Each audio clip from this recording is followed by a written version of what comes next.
Praise the Lord, God's morning again. एक और बार मिलकर संगति करें, प्रभु की स्तुति करें। जिसके लिए बुलाए गए हैं वही करें हम, प्रभु के नाम को महिमा दें। हम पढ़ेंगे भजन 90। हे प्रभु, तू पीढ़ी से पीढ़ी तक हमारे लिए धाम बना है। इससे पहले कि पहाड़ उत्पन्न हुए या तूने पृथ्वी और जगत की रचना की, वरन अनंत काल तक तू ही परमेश्वर है। तू मनुष्य को लौटाकर मिट्टी में ले जाता है और कहता है, हे आदमियों लौट जाओ, क्योंकि 1000 वर्ष तेरी दृष्टि में ऐसे हैं जैसे कल ही का दिन बीत गया या जैसे रात का एक पहर। तो मनुष्यों को धारा में बहा देता है, वे स्वप्न से ठहरते हैं। वे भोर को बढ़ने वाली घास के समान होते हैं। वह भोर को फूलती और बढ़ती है और सांझ तक कटकर मुरझा जाती है। क्योंकि हम तेरे क्रोध से भस्म हुए हैं और तेरी जलजलाहट से घबरा गए हैं। तूने हमारे अधर्म के कामों को अपने सम्मुख और हमारे पीछे हमारे छिपे हुए पापों को अपने मुख की ज्योति में रखा है। क्योंकि हमारे सब दिन तेरे क्रोध में बीते जाते हैं। हम अपने वर्ष शब्द के समान बिताते हैं। हमारी आयु के 70 वर्ष तो होते हैं, और चाहे बल के कारण 80 वर्ष भी हो जाएं, तो भी उनका घमंड केवल कष्ट और शोक ही शोक है। वह जल्दी कट जाती है और हम जाते जाते रहते हैं। तेरे क्रोध की शक्ति को और भय के योग्य तेरे रोष को कौन समझता है। हमको अपने दिन गिनने की समझ दे कि हम बुद्धिमान हो जाएं। क्या खूबसूरत बात है। हमको अपने दिन गिनने की समझ दे कि हम बुद्धिमान हो जाएं। हे यहोवा, लौटा कब तक, और अपने दासों पर तरस खा।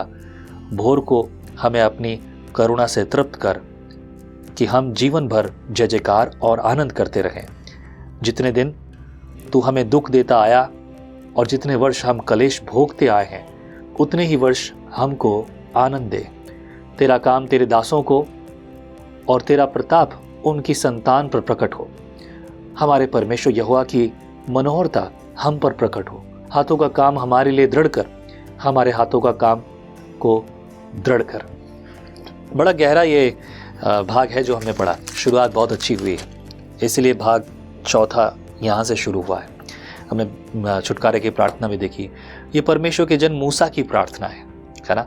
देखो, अब तक हम जो पढ़ते आए उनमें से 10 पद में अगर आप देखेंगे तो लिखा है, हमारी आयु के वर्ष 70 तो होते हैं, चाहे बल के कारण 80 वर्ष भी हो जाएं। मूसा इस प्रार्थना में क्या कह रहा है? 70 और 80।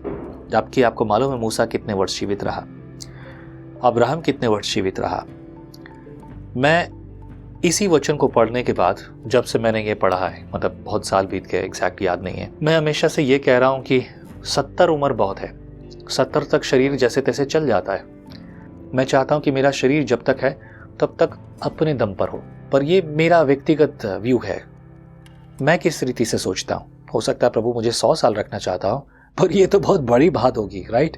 100 साल अगर कोई व्यक्ति जीता तो उसके शरीर की हालत तो देखिए। I know people, they are very good, right.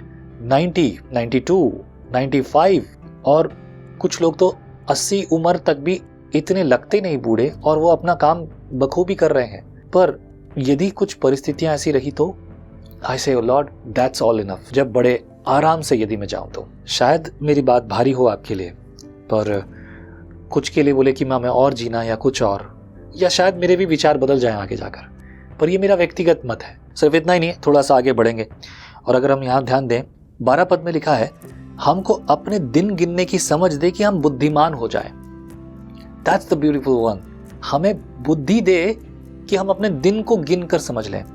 जैसे कि मुझे याद है, मैंने कुछ शायद 1-2 साल पहले एक मैसेज प्रीच किया था। उस मैसेज में कहा, just think about today is the last day of your life. 2 से 3 साल पहले मैंने ये प्रीच किया होगा। शायद मान लीजिए कि आप कल मरने वाले हैं, तब आप आज का जीवन कैसे जिएंगे, आज का दिन और कल का दिन कैसे जिएंगे।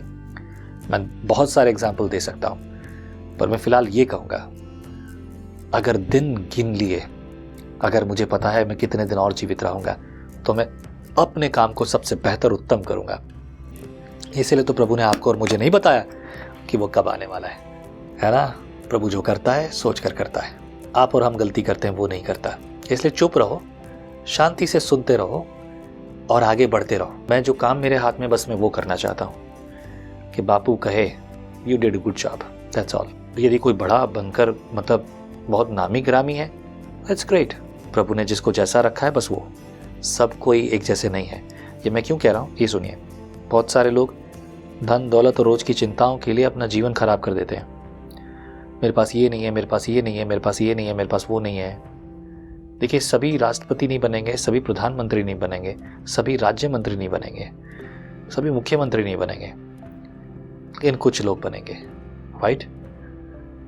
दौड़ में दौड़ते सभी हैं, लेकिन मुकुट एक को ही मिलता है।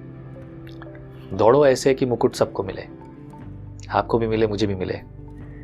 लेकिन अगर मुकुट नहीं मिल रहा तो तड़पो मत, अपना जीवन खराब मत करो। उसके लिए संतुष्टि रखो, मेहनत पूरी करो, लेकिन संतुष्टि रखो। मजेदार जिंदगी हो जाएगी। प्रभु बुद्धि दे, ज्ञान दे, हमें अपना दिन गिनने की समझ दे।